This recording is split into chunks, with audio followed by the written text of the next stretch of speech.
msaada. Bwana moyo wangu waumia. Kuna watu wanaumia.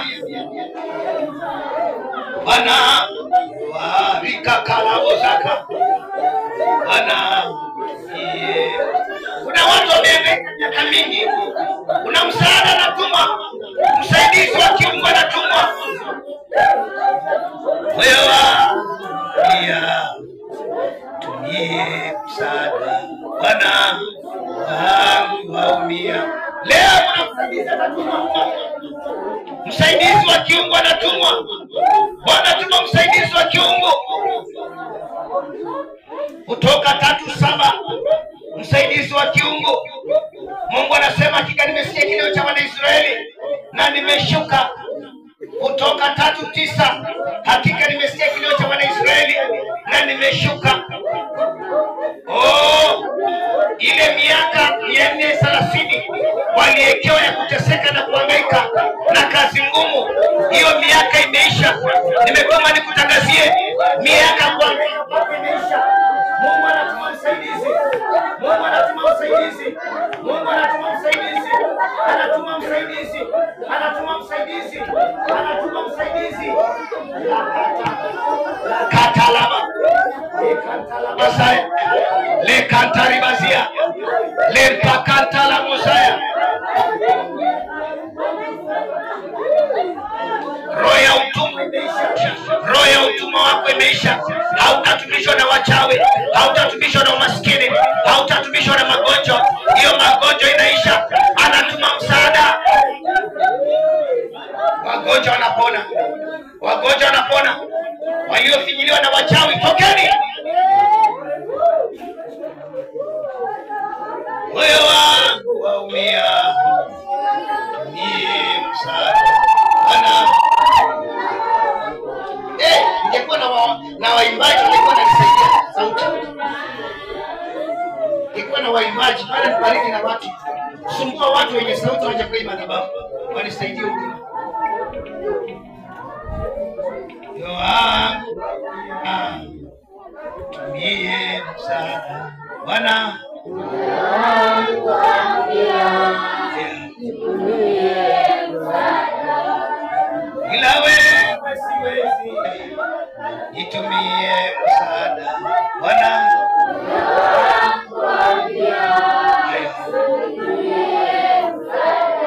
Bwana, ila wewe siwezi, nitumie msaada.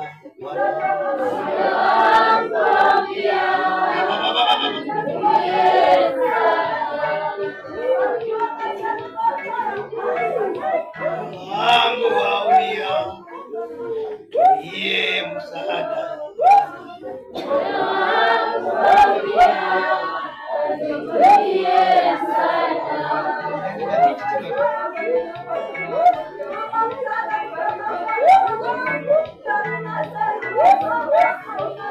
Wangu waumia, tumie msaada. Bwana yote kuchini. Ila wewe siwezi, nitumie msaada. Bwana wangu waumia, nitumie msaada.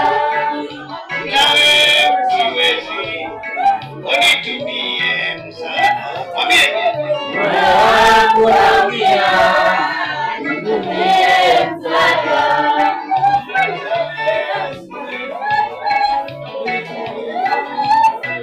Bwana wangu waumia, nitumie msaada. Amen. Amen. Msaidizi wa kiungu. Msaidizi wa kiungu. Kutoka 3:7 Mungu anasema kwamba hakika nimesikia kilio cha Wanaisraeli nami nimeshuka mwenyewe. Kutoka 3:9 anasema hakika kilio cha Wanaisraeli kimenifikia. Hakika kilio cha Wanamatolari kimenifikia. Na Mungu akabidi atume Musa. Kuna msaidizi anatumwa, akatuma Musa na Mungu akasababisha rakantalaba. Msaidizi ambaye atakayetumwa na Mungu hata ng'ang'ana kukutafuta, ataletwa na Mungu. Hautamtafuta, ataletwa na Mungu. huyo msaidizi kwa ajili ya ile shida yako, kwa ajili ya ile nyumba yako, kwa ajili ya ile biashara yako, atatumwa na Mungu, atatumwa na Mungu. Msaidizi wa huduma, hata Mungu anakasirika, huyo atasumbuka. Asipokusaidia anasumbuka. Huyo msaidizi ambaye anatumwa, asipokusaidia anakosa amani. Asipokusaidia, huyo msaidizi ambaye ametumwa na Mungu anakosa amani.